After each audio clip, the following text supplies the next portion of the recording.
So what does it really take to turn a bouncy, playful puppy into a life-saving partner? I mean, it's pretty incredible when you think about it. Well, today we're going to find out. We're going to follow the story of a very special service dog named Abe, and his journey is going to show us everything.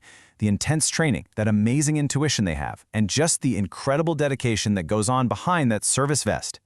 All right, so let's meet the star of our show. This is Abe, and he introduces himself so simply, right? Hi, I am Abe, and I am a service dog. But you can just feel that for him, service dog isn't just some job title. It's everything. It's who he is. It's his whole purpose, and it's the start of a life with some pretty huge responsibilities. Okay, so let's talk about that job. This very special job. What does that actually mean? For a dog like Abe, this is a role he was basically born to fill. And believe me, it involves a level of training and just pure intuition that is way beyond what most of us probably think of when we see a service dog out and about. So at its heart, this is what we're talking about. A service dog is smart, super well-trained, and completely dedicated to keeping their person safe. This is key.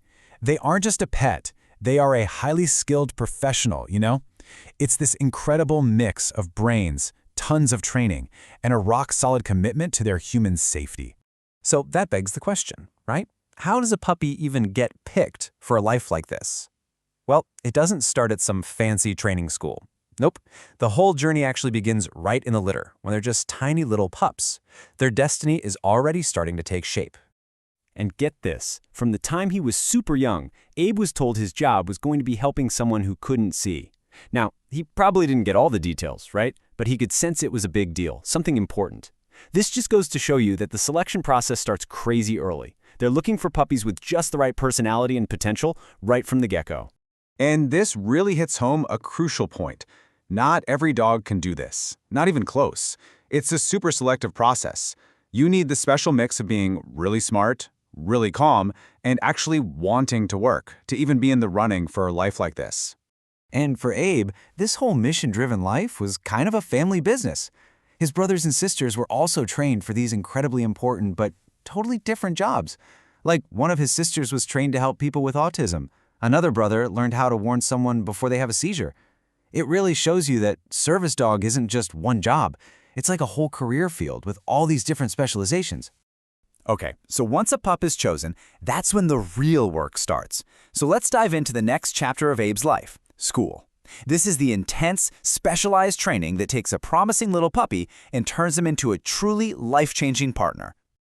Yep, you heard that right. Just like us, when Abe got old enough, he was sent off to school. And we're not talking about your basic sit and stay class here. This was like the Ivy League for dogs. This was where he was going to learn all the critical skills for his future career. And I love this part. Abe is totally honest about it. He says, school was hard. It's such a simple thing to say, but it makes this amazing journey feel so relatable, doesn't it? Because that training is no joke. It's tough. It demands a ton of focus, and they literally have to learn a completely new way of seeing and navigating the world. So what exactly are they learning in this doggy university? Well, it's way more than sit and stay. Abe had to learn to understand human things, like traffic lights. He had to master super specific commands like left, right, stop. He had to get environmental cues like step up or step down, and he had to build a mental map of his surroundings so he'd always know the way back home. I mean, this is some next-level problem solving.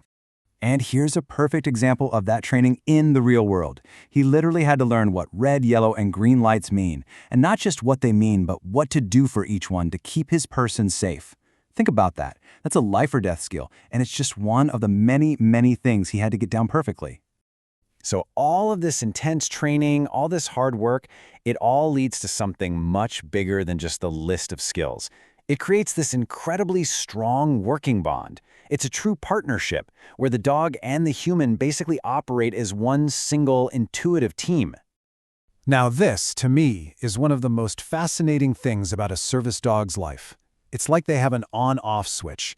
The halter, that's the uniform. When the halter is on, Abe is working. He's on the clock, totally focused, acting as the eyes for his master. But the second that halter comes off, boom, he's just a dog again, ready to play and have fun.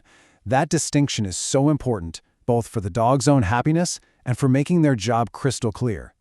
And this is where the whole partnership goes way beyond just commands and training. It becomes deeply intuitive. Abe learned to read his person's emotions. He could tell if she was happy or sad or grumpy, whatever it was. And he knew, just knew, how to try and make things better.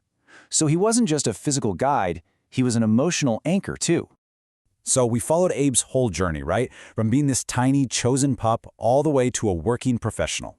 Let's just take a second to step back and really think about the incredible value and the huge impact these animals have on people's lives. When you boil it all down, Abe's story really shows us why these animals are true unsung heroes. I mean, they're the eyes for people who can't see. They're a comfort for those facing mental challenges. They're an early warning system for medical problems. They are dedicated, committed partners, and what they do is, frankly, life-changing. Abe's story is just such a powerful reminder of what these amazing animals are capable of. And it really leaves us with a big question to think about, doesn't it? Now that we know about all the effort, all the training, all the dedication that goes into their work, what's our part in this? How can we help make their jobs a little easier and make sure that they and their human partners get the respect and support they absolutely deserve in our communities?